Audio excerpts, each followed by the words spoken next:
Aries, welcome or welcome back. Ito yung inyong monthly reading. Ano yung mga makikita sa inyo ngayong April 2026.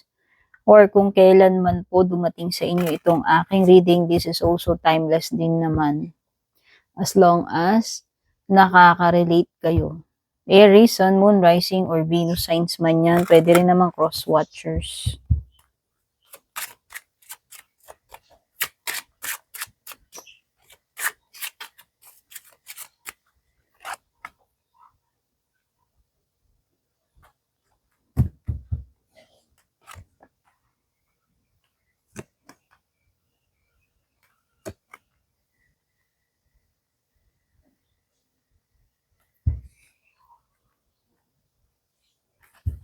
Concern, okay, mukhang merong something ka na maaaring problemahin. May mga matters na kailangan bigyan mo ng pansin, may mga important matters na kailangan pag-usapan, pagdesisyonan. Careful na consideration or decision ito. Mukhang mapapaisip ka dito, Aries, kung ano man yung bagay na yan. Toil and labor, ito yung mga bagay na maaaring napakahirap pero kailangan mo pa rin gawin. It could be na pagkakaroon ng burnout, it could be a job na draining, nakakapagod, nakakasawa na pero wala kang choice kasi yan lang yung meron. Yan yung mga bagay na mapu-force ka na gawin. Yan yung mga bagay na hirap ka na pero hindi ka pwedeng sumuko or hindi ka pwedeng magpahinga. Kumbaga para kang enslaved dyan, nakatali ka dyan sa situation na yan or job na yan, kung if particular na related dyan sa trabaho mo. Nakikita ko rin na maaaring may pagta-travel with the journey card, no? Pero journey card is also about yung mga pwede mong pagdaanan. Hindi lang siya literally pagta-travel. So, siguro may mga mahirap kang pagdadaanan dito. Una kasi adjacent sa iyong journey card is toil and labor. So, ito yung mga ito yung mga bagay na kailangan nating pagdaanan and usually wala tayong choice but to cope, gawin yung mga bagay na yun or makasurvive dun sa mga bagay na yun, ng mga dapat nating gawin pa rin or pagdaanan pa rin kahit na nahihirapan na tayo or napapagod tayo, no? Kumbaga, it's part of our survival, parang ganun. Okay? High honor, this is something na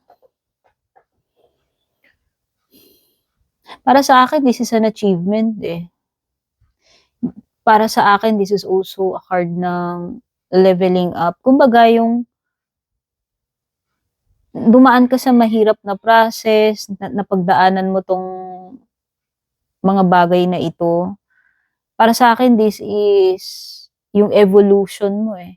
Yung pag-upgrade mo. No? Hindi lang siya about, pwede rin naman this is a pag-upgrade ng ng position. Kung halimbawang dahil sa hard work, dahil sa pagtitiis mo dyan, dahil sa dami ng pinagdaanan mo, kumbaga, seasoned ka na. Kumbaga sa sundalo, alam mo yun, parang pwede ka nang bigyan ng medalya dahil na-survive mo yung gera. Or ang dami mo ng pinagdaanan, kumbaga nahasa ka na, na-hardened ka na, sabihin, naging malakas ka na dahil doon sa mga pinagdaanan mo na yun.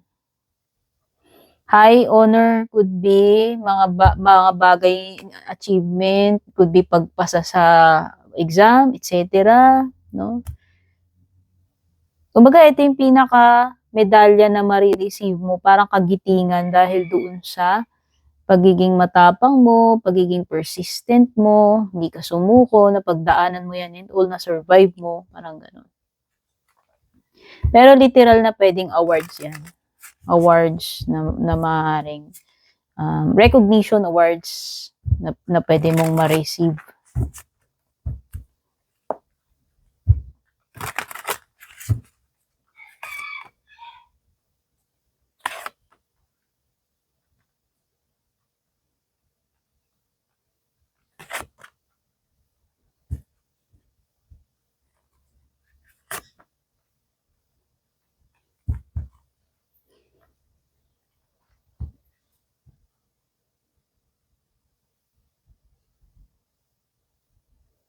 Okay, so nakikita ko dito, you also have the Knight of Cups, could be water sign, Cancer, Scorpio, Pisces. Pwede rin may mga earth signs, Taurus, Virgo, Capricorn, or air.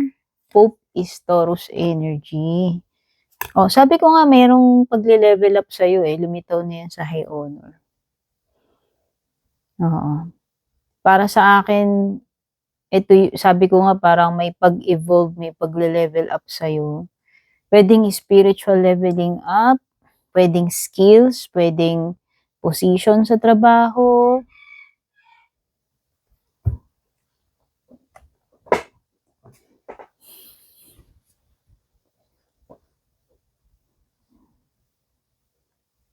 Pagdating sa pera, sa tingin ko yun isa sa mga challenges na maaari mo kaharapin since nakikita ko rito is parang merong something dito na hindi ka nare-reward doon sa mga ginagawa mo.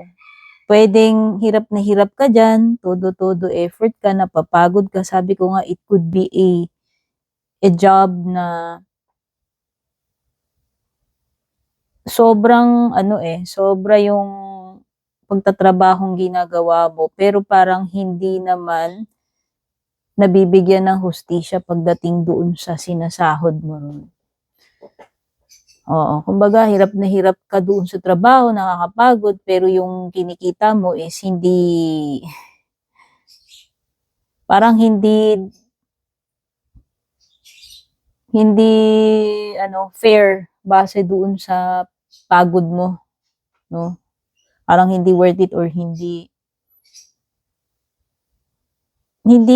ka nabibigyan ng justice. Kumbaga sa binibigay mong trabaho, parang hindi sapat yung sinasahod mo. Parang ganun. So, pwedeng iba sa inyo, kayo, parang nawawalan kayo ng gana dyan or napu-frustrate kayo, kaya lang pwedeng wala kayong choice kasi hindi naman kayo pwedeng umalis dyan right now, no? Kasi pwedeng wala pa kayong ibang better opportunity. Pwedeng yung iba dito, kung iniisip ninyo na magiging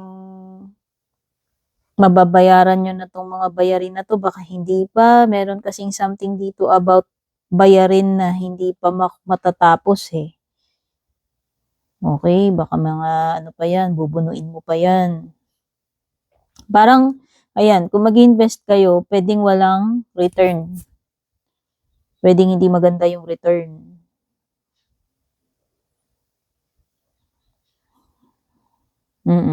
Something na ine-expect mo mangyari, pwedeng hindi pa mangyari yan. Baliktad din si Nine of Cups. Pwedeng meron something dito na hindi pa makukompleto, maa-accomplish, mafu-fulfill, goal, whatever, bayarin, whatever, no?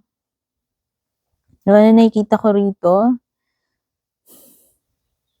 Hindi pa rin talaga mag-i-improve anytime soon kasi baliktad din si Six of Swords. Kaya yung iba dito, hindi pa kayo makakaalis dyan. Kaya kahit na nahihirapan na kayo dyan sa situation nyo, trabaho man yan, or kung saan, in general, hindi pa talaga kayo makakahanap or makakalipat sa better. Oo. Kaya ang tingin ko dyan, kahit na mahirap, kahit na halos ayaw nyo na, pagtitiisan nyo yan. No? For the meantime, pagtitiisan nyo yan whether you like it or not kasi maaaring wala kayong choice, maaaring yan lang yung available na option ninyo. No? Pagdating sa love life, I think itong person na to, hindi ko lang alam kung hindi siya ganun ka-sincere sa'yo, pero nagde-detect ako ng pagbabago ng energy dito sa person na 'to. It could be nagbabago na yung feelings niya. Nung una, or puwedeng nag-aalangan siya kung itutuloy ba niya or hindi itong plano niya or itong gagawin niya tungkol sa inyong dalawa, sa relationship or connection ninyo. Pero nakikita ko rito maaari kasing hindi ka na niya i-pursue, eh. Maaaring hindi na ipagpatuloy kung ano man yang nasimulan na yan or yung supposed to be na nung una dapat gagawin niya. Pope is card of marriage. For some of you, maaaring this is a sign ng marriage na paparating or dealing with the person na married na or ikaw. Mga matters related sa sa commitment or cultural, religion differences. Okay? Pwede kasing magkaiba eh. Pwede kasing cultural, religious yung barrier ninyo, no? Kaya ano pa ibang paparating?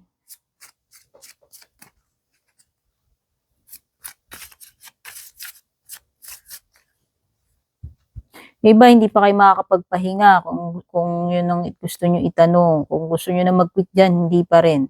Ayaw mo gustuhin mo mang mag-quit, hindi pa pwede eh. Hindi mo pa afford eh. Parang ganun. Okay? Basta merong unequal na dynamics dito with the Six of Pentacles. Kung relationship yan, pwedeng yan din eh. Yung unreciprocated, one-sided kind of relationship. Wow, flowers.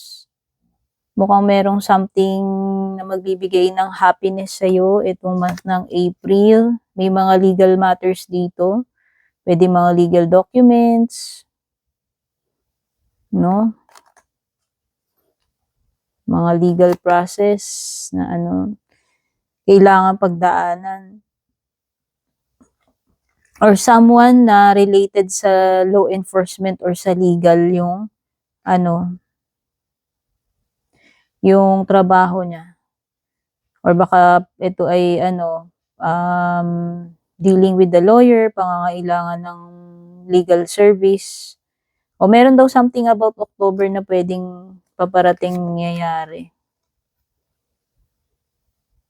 Or are you dealing with the person na born October? No? Ano man ang meaning ng October na yan. Ibig sabihin, pwedeng yung ibang energies dito, may kinalaman sa October.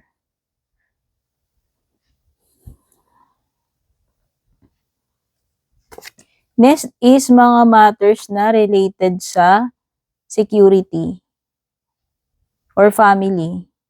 Ito yung mga importanteng bagay na dapat iniingatan mo. Pwedeng building a family, a foundation, or mga bagay na kailangan i-secure mo. Hindi lang para sa sarili mo, pero para rin sa loved ones mo.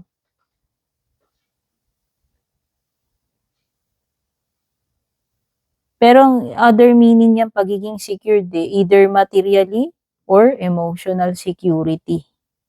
Stork, this is an opportunity.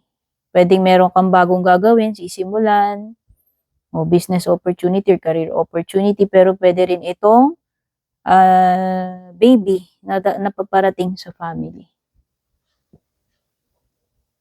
Okay, so yan yung mga na-pick up ko for you, Aries, para sa month ng April. Please don't forget to subscribe. Patap na rin yung bell icon, pa-follow na rin sa FB page ko. Don't forget to leave a like, a heart, a comment. Yan, malaking bagay po yung hindi niyo pag-i-skip ng ads kasi dyan po kumikita yung mga creators na kagaya namin. And by the way, yung platform po ang naglalagay ng ads, hindi po ako, ha?